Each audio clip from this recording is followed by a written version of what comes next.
성경을 읽어드립니다. 시간이 되는데요. 오늘 9장, 마가복음 9장을 제가 읽어드리고 또 설명을 드리겠습니다.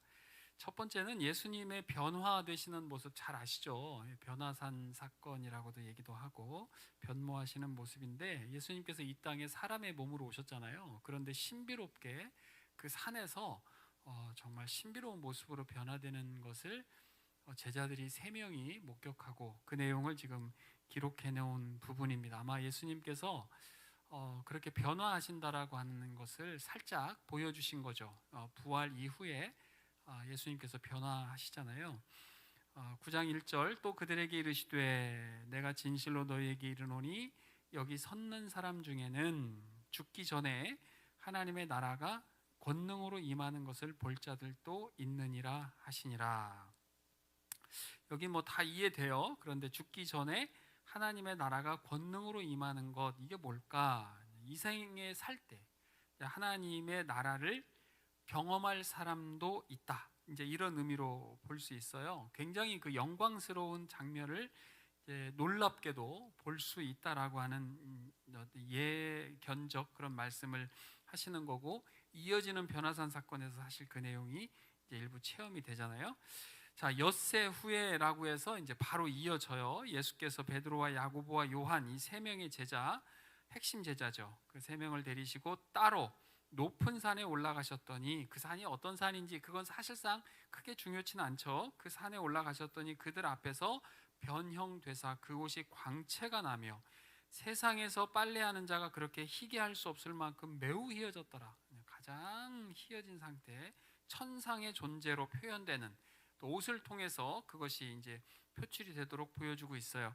이에 엘리야가 모세와 함께 그들에게 나타나, 엘리야, 모세 다 구약시대 분들이잖아요. 그분들이 나타나 예수와 더불어 말하거늘 대화하는 장면이 나오는 거예요. 신비롭죠? 예수님께서 이미 천상에 계셨던 분이기 때문에 그 당시 구약시대 때 계셨던 모세나 엘리야가 이제 주님과 알고 또 여기서 이제 함께 대화하는 모습을 보여줘요. 왜 엘리야와 모세냐? 뭐 여러 가지 얘기들이 있을 수 있어요. 다 모세는 율법의 대표자이고 엘리야는 선지자의 대표자이다. 뭐 아니면 모세는 또 시내산에서 하나님을 직접 직접 만나고 겪었던 그런 분이고, 엘리야도 그렇잖아요. 호렙산에서 하나님을 만나고 했던 그런 분들이어서 대부분 다 신적인 그 현현을 목격했던 그런 사람들이고, 예수 그리스도께서 그 신이시다라고 하는 그런 뉘앙스를 보여주고 있어요.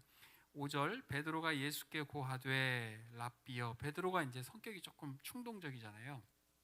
열심은 있지만 랍비여, 우리가 여기 있는 것이 좋사오니 우리가 초막 셋을 짓되 하나는 주를 위하여 하나는 모세를 위하여 하나는 엘리야를 위하여 하사이다 하니, 뭐 지금 주님께서 나를 따르려거든 십자가를 지라, 자기를 부인하라, 이렇게 말씀하시고 지금 이 9장으로 이어졌는데, 베드로는 지금 아무 생각 없는 거죠. 이곳에 그냥 있어도 좋겠다, 이렇게 신비로운 경험 가운데 지금 빠져 있는 거예요. 이는 그들이 몹시 무서워함으로 엄청난 그 놀라운 상황에 처해져 있는 거예요. 그가 무슨 말을 할지 알지 못함이더라. 하나님에 대한 경외, 거룩한 두려움이라고 하죠. 무서워서 벌벌 떨고 뭐 벌 받을까봐 따르는 그런 노예적 두려움이 아니에요. 하나님에 대한 두려움은 놀랍고 신비롭고 참으로 왕 되신 분에 대한 그런 경외감을 갖는 거죠. 9장 7절, 마침 구름이 와서 그들을 덮으며 구름 속에서 소리가 나되 이는 내 사랑하는 아들이니 너희는 그의 말을 들으라 하는지라. 내 사랑하는, 아가페토스라고 하는 이 단어에 우리 1장 11절에서 세례받을 때 예수님께서 하늘에서 음성이 들려왔잖아요. 이는 내 사랑하는 아들이다, 같은 표현이에요. 그리고 너희는 제자들이죠. 그의 말을 들으라. 제자의 길을 가기 위해서 하나님의 말씀 가운데 용기와 확신을 갖고 나가라, 그런 거예요. 여기 너희는 그의 말을 들으라, 이 표현은 신명기 18장 15절에서 똑같은 말로 나와요. 나와 같은 선지자 하나를 내가 일으킬 것인데 너희는 그의 말을 들을지어다, 같은 말이거든요. 무슨 얘기겠어요? 그러면 신명기에서 이미 예견되어 있었던 그 한 선지자라고 하는 분이 예수 그리스도다라고 하는 거 알 수 있겠죠. 그렇게 연결시켜주는 고리를 우리에게 이렇게 힌트로 주시는 거예요. 자, 8절 문득 둘러보니 아무도 보이지 아니하고 이제 엘리야와 모세가 사라졌어요. 오직 예수와 자기들 뿐이었더라. 그들이 산에서 내려올 때에 예수께서 경고하시되 이제 엄중하게 명령하시는 거예요. 인자가 죽은 자 가운데서 살아날 때까지는 본 것을 아무에게도 이르지 말라 하시니 이 신비로운 영적인 체험을 이야기하지 마라라고 말씀하세요. 메시아적인 어떤 비밀을 지켜야 되는 기간이 있다는 것이죠. 그게 부활 때까지라고 얘기하고 있어요. 그런데 신비롭게도 실제로 제자들이 이 말을 지켜요. 끝까지 얘기하지 않다가 나중에 베드로 후서 1장 16절에서 18절까지 해서 이 사실을 기록해요. 제가 한번 읽어드릴게요. 우리 주 예수 그리스도의 능력과 강림하심을 너희에게 알게 한 것이 교묘히 만든 이야기를 따른 것이 아니요 우리는 그의 크신 위엄을 친히 본 자라. 지극히 큰 영광 중에서 이러한 소리가 그에게 나기를 이는 내 사랑하는 아들이요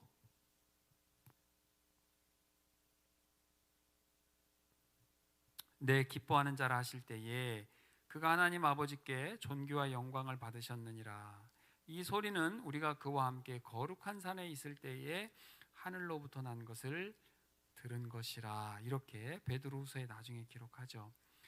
자, 10절에 그들이 이 말씀을 마음에 두며 서로 문의하되 죽은 자 가운데서 살아나는 것이 무엇일까 하고 도대체 살아나는 게 뭐지? 라고 하면서 11절에 예수님께 물어봐요.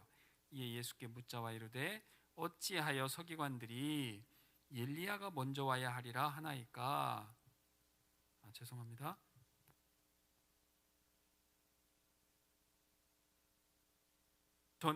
정말 전에 엘리야가 먼저 와야 종말이 있다라고 서기관들이 그렇게 이제 가르쳐 줬는데 엘리야도 아직 오지 않았지 않았습니까? 라고 하는 질문을 하고 있는 거예요.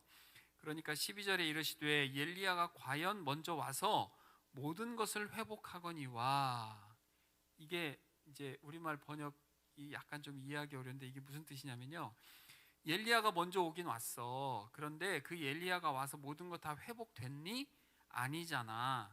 그래서 내가 온 거란다 라고 하면서 어찌 인자에 대하여 기록하기를 많은 고난을 받고 멸시를 당하리라 하였느냐라고 하는 말은 하였겠느냐라고 얘기하는 거예요. 엘리야가 먼저 와서 모든 걸 다 이루면, 그렇다면 인자가 와서 굳이 고난과 멸시를 받을 필요가 없지 않겠어? 이런 표현이죠. 그리고 13절에 그러나 내가 너희에게 이르노니 엘리야가 왔으되 기록된 바와 같이 사람들이 함부로 대우하였느니라 하시니라. 엘리야 왔어. 그런데 너희가 엘리야 죽였지. 그렇죠? 여기 엘리야를 지난번에도 제가 말씀드렸지만 세례 요한을 얘기하는 거예요.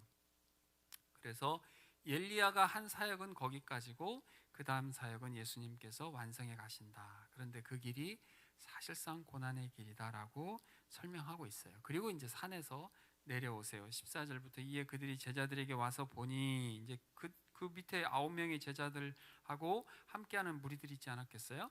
와서 보니 큰 무리가 그들을 둘러싸고 서기관들이 그들과 더불어 변론하고 있더라. 이제 논쟁하고 있는 거예요. 거기 남겨두고 간 제자들하고. 이제 제자들이 서기관들하고 논쟁할 정도로 이제 어느 정도 좀 성장이 된 거죠. 15절 온 무리가 곧 예수를 보고 매우 놀라며 달려와 문안하거늘 아주 깜짝 놀란 거예요. 변화산에서 변형됐던 영향이 좀 남아 있었다라고 하는 것이 좀 설득력이 있어요. 모세도 시내산에서 내려왔을 때 얼굴에 광채가 나서 사람들이 깜짝 놀랐잖아요. 16절 예수께서 물으시되 너희가 무엇을 그들과 변론하느냐, 무슨 얘기하고 있었니? 라고 묻고 17절에 무리 중에 하나가 대답하되 선생님, 말 못하게 하는 귀신 들린 내 아들을 선생님께 데려왔나이다. 귀신이 어디서든지 그를 잡으면 거꾸러져 거품을 흘리며 이를 갈며 그리고 파리해지는지라. 바짝바짝 말라가는 거예요.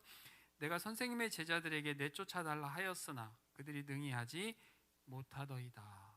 이 귀신에게 붙잡혀서 너무 고통받고 있는 상황을 지금 아버지 된 입장에서 주님께 아뢰고 있는 거예요. 사실 영적으로 우리가 그렇게 우리 사는 사람들의 주변에 보면 영적으로 완전히 귀신에게 붙잡혀가지고 정말 모든 상황을 다 파괴적으로 그렇게 힘들게 살아가는 사람들 보면 마음이 아프죠. 그분들 주님께서 주님의 이름으로 그들을 다 구원하게 하고 새롭게 삶을 회복되게 한다면 얼마나 좋겠어요. 19절 대답하여 이르시되 오 탄식하시는 거예요. 믿음이 없는 세대요, 믿지 않는 세대요 라고 이제 원문은 사실은 그게 더 가까워요. 왜 이 세대 이렇게 믿지 않는 거야. 여기 제자들도 마찬가지겠죠. 사실은 믿지 않는 세대요, 믿음이 없는 세대요 라고 주님이 안타까워하시는 거예요. 반대는 뭘까요? 믿음이 신실한 세대요, 충분히 충성된 세대요, 신실한 믿음을 갖고 있는 세대요, 이렇게 이야기할 수 있겠죠. 내가 얼마나 너희와 함께 있으며 얼마나 너희에게 참으리요. 불신자에 대한 어떤 탄식적인 것을 수사법으로 표현하고 있어요. 그를 내게로 데려오라 하심에 이에 데리고 오니 귀신이 예수를 보고, 귀신은 영적인 존재니까 예수님을 알아본 거죠. 곧 그 아이로 심히 경련을 일으키게 하는지라 그가 땅에 엎드러져 구르며 거품을 흘리더라. 마지막 이제 발악을 하는 거죠. 귀신이 예수께서 그 아버지에게 물으시되 언제부터 이렇게 되었느냐 하시니 이르되 어릴 때부터니이다. 얼마나 힘들었겠어요. 가족들은 얼마나 고통 가운데 있었겠어요. 그리고 이제 그 실상을 얘기하는 거예요. 귀신이 그를 죽이려고 불과 물에 자주 던졌나이다. 그러나 무엇을 하실 수 있거든. 밑줄 좀 그어보실래요? 무엇을 하실 수 있거든 우리를 불쌍히 여기사 도와주옵소서. 불확실함이 좀 보이죠.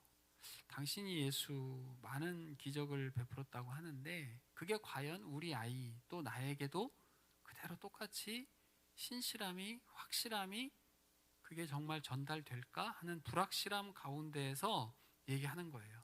무엇을 할 수 있겠습니까? 믿음이 없는 세대라고 하는 것을 그대로 보여주는 거죠. 우리는 안 그런가요? 하나님께서 이 문제는 해결 못 하실지도 몰라, 이거는 좀 불확실해 라고 하는 것, 믿음이 없는 것입니다. 불쌍히 여기사 도와주옵소서 라고 이야기하는 것이 맞죠. 불쌍히 여겨주시고 도와주십시오, 도울 수 있는 능력이 있으십니다 라고 하는 우리의 기도가 되어야 할 줄로 믿습니다. 사실은 23절에 예수께서 이르시되 할 수 있거든이 무슨 말이냐. 원어에는 할 수 있거든 이렇게 끝나요. 할 수 있거든, 그게 무슨 말이야. 그 믿는 자에게는, 여기 예수님을 의미하는 겁니다. 우리가 믿으니까 우리가 믿는 자 이걸 얘기하는 게 아니고요. 여기서는 여기 해석 잘해야 돼요. 잘 표시하세요.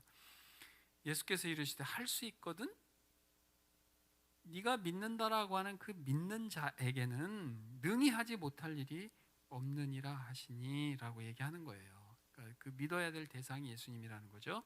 곧 그 아이의 아버지가 소리를 질러 이르되 내가 믿습니다. 내가 그럼 당신을 믿습니다. 나의 믿음 없는 것을 도와주소서 하더라. 그 하나님에 대한 그 믿음을 믿고 싶습니다. 제가 지금 믿음이 없습니다. 저의 믿음 없음을 불쌍히 여겨주시고 좀 도와주십시오. 이제 불확실성 속에서 정말 확실한 그 삶으로 가고 싶습니다. 어려운 환경이니까, 어려운 환경을 계속 지내다 보니까 제가 그랬습니다. 저를 불쌍히 여겨주세요 라고 하나님께, 주님께 간청하는 거예요. 이제 믿음의 대상을 비로소 찾은 거죠. 여러분 믿음의 대상이 누구이고 무엇이었습니까? 뭐 돈? 뭐 많은 샐러리? 많은 뭐 월급? 아니면 뭐예요? 장사가 잘 되는 것? 아니면 어떤 거죠? 건강한 신체? 좋은 외모? 이런 건가요? 우리의 믿음의 대상은 주님 한 분밖에 안 계세요.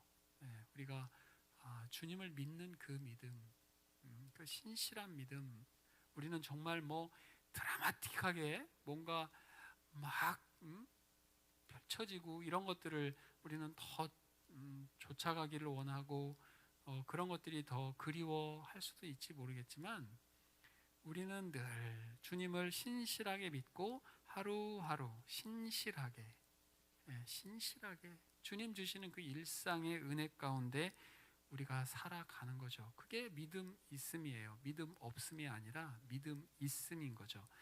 예수께서 무리가 달려와 모이는 것을 보시고 그 더러운 귀신을 꾸짖어 이르시되 말 못하고 못 듣는 귀신아, 말을 못하게 하고 못 듣게 하는 귀신아, 이런 뜻이죠. 내가 내게 명하노니 그 아이에게서 나오고 다시 들어가지 말라 하시매. 잘못하면 다시 들어갈 수도 있어요. 우리가 믿음으로 신실하게 어떠한 시험에도 넘어가지 않도록 그렇게 해야 되겠죠. 26절입니다. 귀신이 소리 지르며 아이로 심히 경련을 일으키게 하고 나가니, 이제 순종할 수밖에 없잖아요. 주님께서 나가라 라고 했으니까. 그 아이가 죽은 것 같이 되어 많은 사람이 말하기를 죽었다 하나. 정말 사람들이 봤을 때 생명이 끊어졌구나 싶을 정도로 그런 모습으로 이 아이가 돼버렸어요. 그러나 주님은 잘 아시죠. 예수께서 그 손을 잡아 일으키시니, 밑줄 그어보세요. 손을 잡아 일으키시니. 너무 감동적이잖아요. 주님께서 우리의 손을 잡아서 일으켜 세워주시거든요. 지금 우리 삶 가운데 좀 힘들고 낙심되고 그런 경우도 있잖아요. 그러나 주님이 우리 손을 친히 잡아 일으켜 세워주신다고요. 그러니까 일어서니라. 일어설 수 있는 힘이 아무것도 없는 연약한 존재였어요. 우리도 그렇잖아요. 우리가 힘겹고 정말 하루하루 어려운 삶 가운데 처해질 수 있거든요. 그러나 우리를 일으켜 세워주시는 분은 예수 그리스도시다. 우리는 그분의 손을 잡으면 돼요. 근데 우리가 일어서려고 하는 것은 어렵단 말이에요. 주님께서 우리에게 손을 내밀어 주실 때 우리가 믿음으로 그분의 손을 잡는 거겠죠. 집에 들어가심에 제자들이 조용히 묻자오되, 이제 제자들 질문 잘 한다고 했잖아요. 이제 거기 다 떠났어요. 우리는 어찌하여 능히 그 귀신을 쫓아내지 못하였나이까. 전에 왜 권능을 받았잖아요. 그래서 귀신도 쫓아내고 막 했단 말이에요. 근데 왜 우리 못 쫓아냈습니까? 라고 하니까 주님께서 교훈을 주시기를 이르시되 기도 외에 기도밖에 없다. 기도하라. 다른 것으로는 이런 종류 귀신이죠. 이런 귀신이 나갈 수 없느니라 하시니라. 그런 거예요. 기도라고 하는 것과 믿음이 없는 세대여 믿음을 가지라 라고 하는 것과 연결되는 거죠. 우리가 주님을 믿을수록 기도하게 돼 있단 말이에요. 우리가 기도하지 않는 이유는 주님 믿지 않는다는 거예요. 사실은 우리가 주님을 믿을수록 주님의 신실하신, 주님께서 우리의 손을 잡아 일으켜 세워주시고 아픈 그 영적이고 마음의 상처들을 치유해 주신다라고 하는, 우리를 긍휼히 여겨주신다라고 하는 그 주님을 믿는다면 우리는 정말 주님과의 그 내밀한 관계를 유지해 가실 거라고요.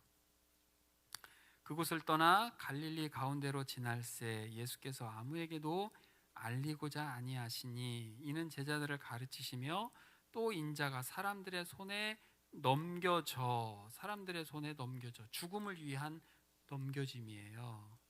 죽임을 당하고 죽은 지 3일 만에 살아나리라는 것을 말씀하셨기 때문이더라. 이제 두 번째 순환을 예고하는 거예요. 나는 이제 사람들에게 넘겨져서 대속의 죽음을 죽을 수밖에 없다라고 얘기하는 거예요. 32절에 그러나 제자들은 이 말씀을 깨닫지 못하고 묻기도 두려워하더라. 깨닫지도 못했어요. 도대체 이게 무슨 말이야. 또 묻지도 못했어요.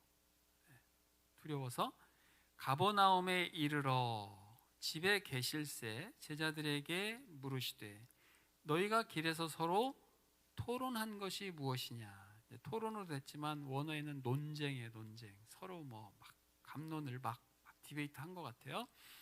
그게 뭐냐라고 주님께서 아시지만 물어봤어요. 왜냐하면 그들의 답을 듣고 교훈을 주시려고 하셨으니까. 그들이 잠잠하니 이는 길에서 서로 누가 크냐 하고 쟁론하였음이라. 지금 뭐예요? 주님은 나는 사람들에게 넘겨져서 내가 수많은 고난을 받고 이제 그 십자가를 져야 한다라고 두 차례나 이야기를 했는데도 불구하고 제자들은 깨닫지 못하니까 서로 누가 크냐, 내가 더 위냐라고 하는 얘기를 지금 계속 하고 있는 거예요. 그런데 사실 누가 크냐라고 하는 것은 당시의 사회적 문화였어요. 그게 뭐 우리가 지금 뭐 서로 잘난 척 하려고 하느냐 이런 거보다는 분명한 서열 문화가 있었단 말이에요. 사회적 어떤 지위를 서로 확증해 나가고 자기들 나름대로의 위치를 찾고자 했던 것이 사실 당시에 그런 문화였었던 것인데, 주님은 뭐라고 말씀하셨죠? 8장 34절에서 자기 부인해라. 자기 부인해라.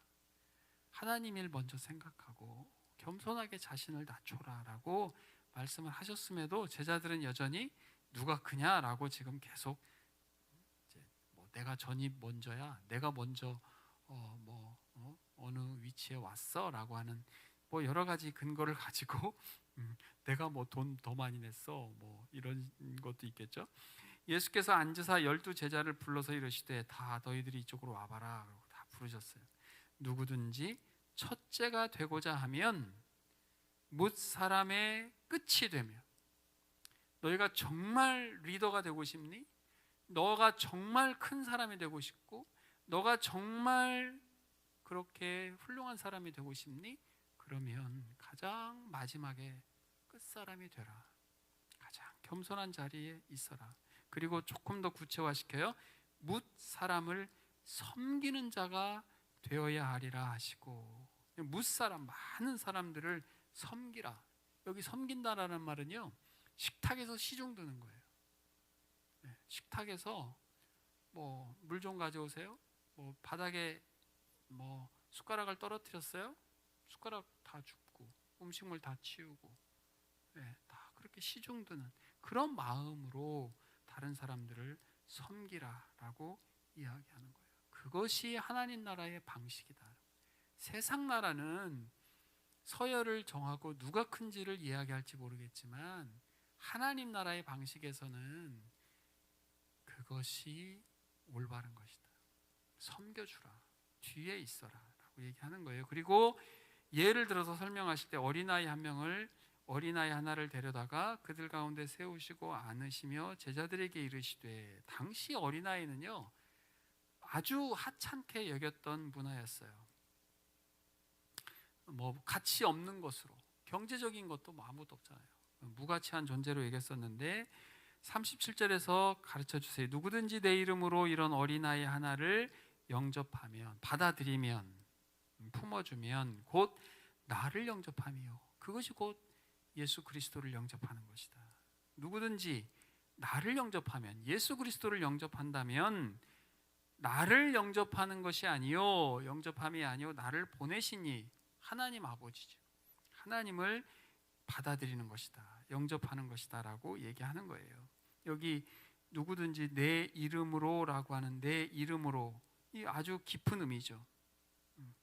가장 정말 고귀한 그런 이름, 내 이름으로 그분을 잘 대해주라. 그 하찮은 아주 무가치한 존재처럼 여겨지는 낮은 자를 내 이름으로 대해주면 좋겠다. 자, 38절 요한이 예수께 여짜오되 선생님, 우리를 따르지 않는 어떤 자가 주의 이름으로 귀신을 내쫓는 것을 우리가 보고 우리를 따르지 아니함으로 금하였나이다. 제자들 대부분 귀신 쫓아내지도 못했는데 12제자 밖에 다른 어떤 사람이 주님의 이름으로 참된 신자가 존재하고 있었다라고 하는 것을 지금 알려주고 있어요. 그런데 그 12무리에 혹은 주님을 따르는 그 무리에 들지 않기 때문에 금하도록 하지 마라 라고 얘기하고 있는 거죠. 그러나 예수께서 뭐라고 그러세요? 39절에 예수께서 이르시되 금하지 말라. 내 이름을 의탁하여 내 이름을 의지해서 능한 일을 행하고 즉시로 나를 비방할 자가 없느니라. 너희들은 방해하지 마라 라고 얘기하고 있는 거예요. 우리를 반대하지 않는 자는 우리를 위하는 자니라. 이게 우리 반대하지 않는 자, 우리 위하는 자야 라고 하는 것이 사실 속담인데요, 그것을 가져다가 하나님께서 사용하셨어요. 자기 기준보다 더 큰 개념이 있다. 자기들이 볼 때는 자기들만의 어떤 주님이어야 될 것 같은데 주님의 이름으로 역사를 행하고 있는 그들에 대해서 자기들이 받아들이지 않으려고 하잖아요. 근데 이런 비슷한 예가 민수기에 나오잖아요. 민수기 11장에 보면 70 장로에 속하지 않은 자가 예언하고 있다고 모세에게 시기가 나서 막 얘기한단 말이에요. 그런데 그거 금하지 마라. 하나님 나라를 위하는 자들로 포함시켜요. 41절 누구든지 너희가 그리스도에게 속한 자라 하여 물 한 그릇이라도 주면 내가 진실로 너희에게 이르노니 그가 결코 상을 잃지 않으리라. 그리스도의 사람, 주님을 믿는 그 사람이라고 하는 이유로 비천하게 핍박받고 예수 믿는 면서도 힘겨워하는 그런 사람들에게 우리가 사랑을 베풀었을 때 하나님께서 그 상에 대해서 갚음을 주신다라고 하는 약속이에요. 자, 또 누구든지 나를 믿는 이 작은 자들 중 하나라도 실족하게 하면 반대예요. 베풀어주고 은혜를 베풀어주고 주님의 이름으로 도와주고 하는 자들에게 상을 줄 텐데 주님을 열심히 믿고 있는 그런 자들을 실족하게 하면 차라리 연자 맷돌 나귀가 막 돌리는 맷돌 있잖아요. 엄청나게 큰 맷돌인데 그 연자 맷돌이 그 목에 매여 바다에 던져지는 것이 나으니라. 그 당시에 로마에 수장형이 있었거든요. 가장 극형이라고 그랬어요.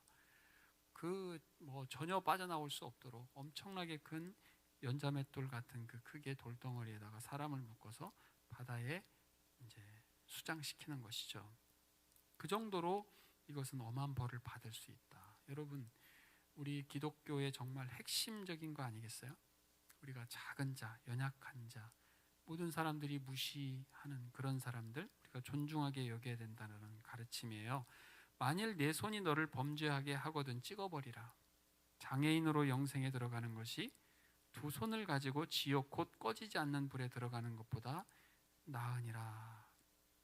자신을 걸려 넘어지게 하는 것에 대한 지금 경고를 하고 있어요. 자신이든 타인이든 누구든 걸려 넘어지게 할 수 있거든요. 범죄하게 하거든 이라는 단어가 3번이나 계속 나오는데 범죄하게 하거든 찍어버리라. 차라리 그것보다 영성에 들어가는 것이 훨씬 더 중요하다. 하나님 나라에 들어가는 것이 중요하다. 현실에서 하나님과의 교제 안에 사는 삶이 훨씬 더 중요하다라고 얘기하는 거예요. 44절 없음으로 되어 있어요. 이제 이게 헬라어 사본에는 나오지 않는데 나중에 이제 킹 제임스 버전이라고 하는 그곳에서 나오는 13계절이 없음으로 표시되어 있거든요. 이거 그냥 넘어갈게요. 만일 내 발이 너를 범죄하게 하거든, 여기 범죄하게 하거든 2번째 나오죠. 찍어버리라. 다리 저는 자로 영생에 들어가는 것이 2발을 가지고 지옥에 던져지는 것보다 나으니라. 무슨 뜻인지 아시겠죠? 우리의 손, 발, 우리의 몸으로 하는 그 범죄 행위들 차라리 그런 몸이 좀 일부분이 잘려나간다 하더라도 죄짓지 않는 것이 더 중요하다. 47절 만일 내 눈이 너를 범죄하거든 똑같아요. 빼어버리라. 한 눈으로 하나님의 나라에 들어가는 것이 2눈을 가지고 지옥에 던져지는 것보다 나으니라. 자해하라 이런 뜻이 아니에요. 과장법을 쓰셨죠. 그 지옥이라고 하는 것이 어떤 곳이냐? 거기에서는 구더기도 죽지 않고 불도 꺼지지 아니하느니라. 사람마다 불로써 소금치듯 함을 받으리라. 이렇게 우리가 소금으로 이렇게 절이듯이 뭘 이렇게 야채 절이잖아요. 숨을 죽이기 위해서 불로 사람을 그렇게 한다는 거예요. 얼마나 끔찍합니까? 50절 소금은 좋은 것이로되 만일 소금이 그 맛을 잃으면 무엇을 이를 짜게 하리요. 소금의 긍정적인 의미로 아까 그 소금에서 이제 심판의 소금에서 이쪽으로 지금 그 소금이라는 단어를 가지고 연결시켜 왔어요. 긍정적인 의미를 얘기하고 있어요. 소금이 그 맛을 잃으면 무엇을 이를 짜게 하리요. 너희 속에 소금을 두고 서로 화목하라 하시니라. 지금 누가 크냐 서로 다투고 싸우고 쟁론하고 이럴 때 우리가 그 소금이 주는 맛이 있지 않니? 음식에 들어갔을 때 우리에게 그 참 좋은 식교제를 나누고 화목하게 하는 그런 것처럼 너희가 서로 화목했으면 좋겠다. 이렇게 말씀을 하면서 큰 자가 되려고 하지 말고 작은 자를 더욱 가치 있게 여겨라. 작은 자들 실족하게 하지 말고 여러 사람들 섬기는 그 자리에 우리가 서라. 궁핍한 자들에게 물 한 잔 주는 거, 그것이 더 소중한 것이다 라고 하는 가르침으로 마무리를 짓습니다. 네, 오늘 9장 했는데요. 여기까지 우리 말씀 나누고 다음 주 우리 10장 다음 주를 기대해 주시기 바랍니다.